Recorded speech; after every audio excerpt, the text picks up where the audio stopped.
Hi, my name is Janice Jackson, and I'm a volunteer here at Presby Allen, and I've been a volunteer for the last 3 years.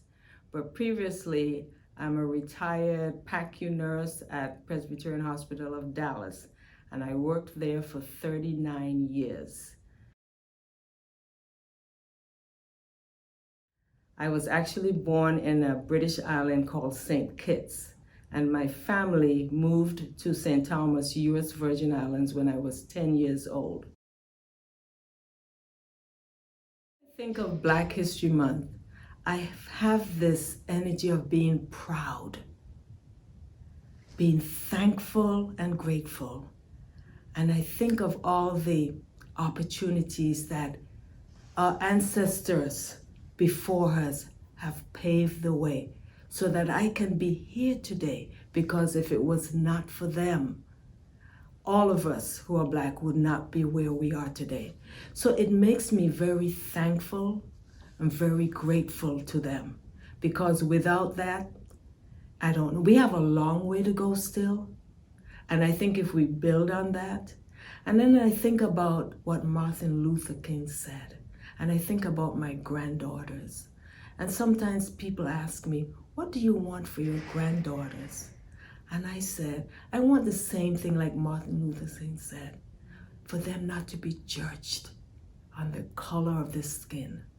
I want people to get to know them, to appreciate the person who they are and what they may have to offer. And that's really important for me to instill that in my granddaughters. And I just wish that I could be around to see them grow up and to be able to carry that on to their children. And it's really important as Black people that we pass on these messages to the next generation. Just letting them know, this is where we came from. This is why you're able to do these things. Because the struggle that went on, I don't think, I always said, if I grew up back then, I would be dead. Because I would not. What they went through, what they put up with, what they did so that we can have a better life, we need to pay attention to that and be sure that that's passed on to the next generation. When we talk about racism, the racism that I experienced as a child was more a cultural racism, not a color racism. When I say cultural, I mean that when you're at that time, when you are from a British island and you moved to the U.S. Virgin Islands, you were considered either not as good enough, not as smart enough, you didn't have enough of anything, so that's why you came to St. Thomas, which was not true in my situation. So my experience with racism is quite different from what most people think of racism. My first experience with actual racism due to color was when I was 18 years old and I went to college. And I went to college in the New York, upstate New York. I had a roommate. She was white. And her first sentence to me was, she had never seen a Black person before because she came from Ohio, in a small town in Ohio. And she said to me, this side of the room is mine, this side of the room is yours. So, which was fine with me. I had no problem with that. That was okay. I didn't think anything about it. So about a month into being there, I came back from class one day and she said to me, with her hairbrush in her hand, did you touch my hairbrush? And I looked at her and I said, no, I didn't. But not experiencing the racism that probably if I grew up with that type of racism, I probably wouldn't have reacted the way I did. But my parents tried to, prepare me for this type of racism, but I wasn't listening and I didn't get it at the time. So when she did that to me, I did something which I should not have done, which I've regretted over the years. I actually took her, threw her down on the bed, and I beat her. I did, with my fists, which was wrong. And I said, why would I use your hairbrush? I have multiple hairbrushes. Of course, the school got involved. My dad had to come up from the islands, and we had this long talk. And my dad, explained to them why, that may have happened. And they gave me a chance and put me on probation. Needless to say, my roommate left and she never came back, and I never heard anything about her. But that was my first experience with racism. And my dad he said, I tried to prepare you to let you know it's not the same as in the island. People will look at you and assume certain things. And up this day, I have a very hard time dealing with that. My cultural, let me just give you a little background. Culturally, when I grew up, blacks were the majority in the islands. In my high school, it was 350 kids. We were all black. There may have been 3 whites. So that's what I grew up with. We all got along. My neighbors, I had neighbors that were white. So this racism of color is just something I do not understand.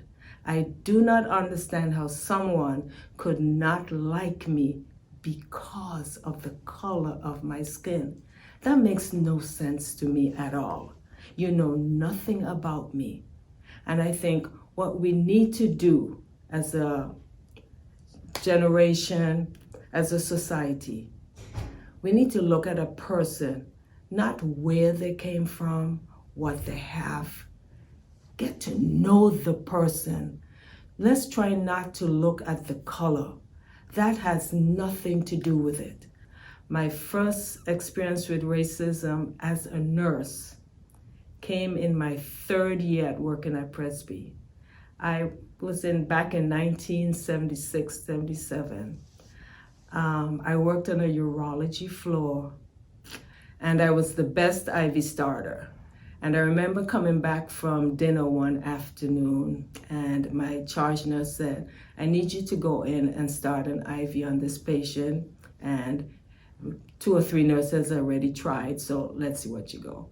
I walked into that room, and that lady looked at me, and she was a white patient. She said, I don't want any black person touching me. Well, she didn't actually say the word black. She actually used the word nigger, taking care of me. So I picked up my supplies and I walked out. And I said to my charge nurse, she doesn't want me starting the IV. So charge nurse went back in and she said the same thing. And she said to the patient said, I want you, but the best person to start this IV, which I didn't know she had said that to her. So my charge nurse said, go back in and start her IV. She never told me what the conversation was about. So I walked back in and the lady looked at me with a surprised look. So I didn't say anything. I just prepared everything, got the IV started, first stick. And as I picked up, and she said, you're good.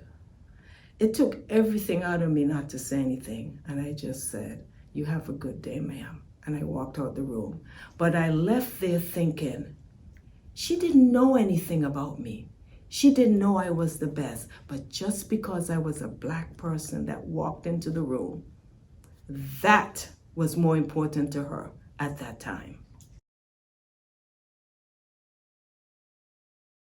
Culturally, when I grew up, blacks were the majority in the islands.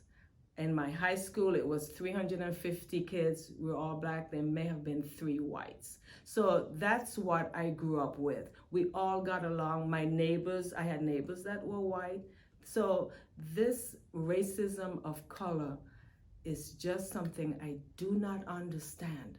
I do not understand how someone could not like me because of the color of my skin. That makes no sense to me at all. You know nothing about me. And I think what we need to do as a generation, as a society, we need to look at a person, not where they came from, what they have. Get to know the person. Let's try not to look at the color. That has nothing to do with it. I have many incidents I have lots of white friends, really good friends, that right now there are four of us who actually worked at Presby Dallas for 30 something years. We still go out to lunch. Well, of course, COVID has messed that up. But anyway, and one's white, one's from Malaysia, one's Philippines, and I'm the black. We call ourselves the United Four. And over the years, we have had to educate each other, not only on the color of the skin, but the culturally, Filipinos, the difference between Filipinos and Malaysians, that kind of stuff. And so when you get to know a person, not looking at the skin, but looking at the person. Who is this person? Where did they come from? What have they experienced? What can they give to me that I can learn something?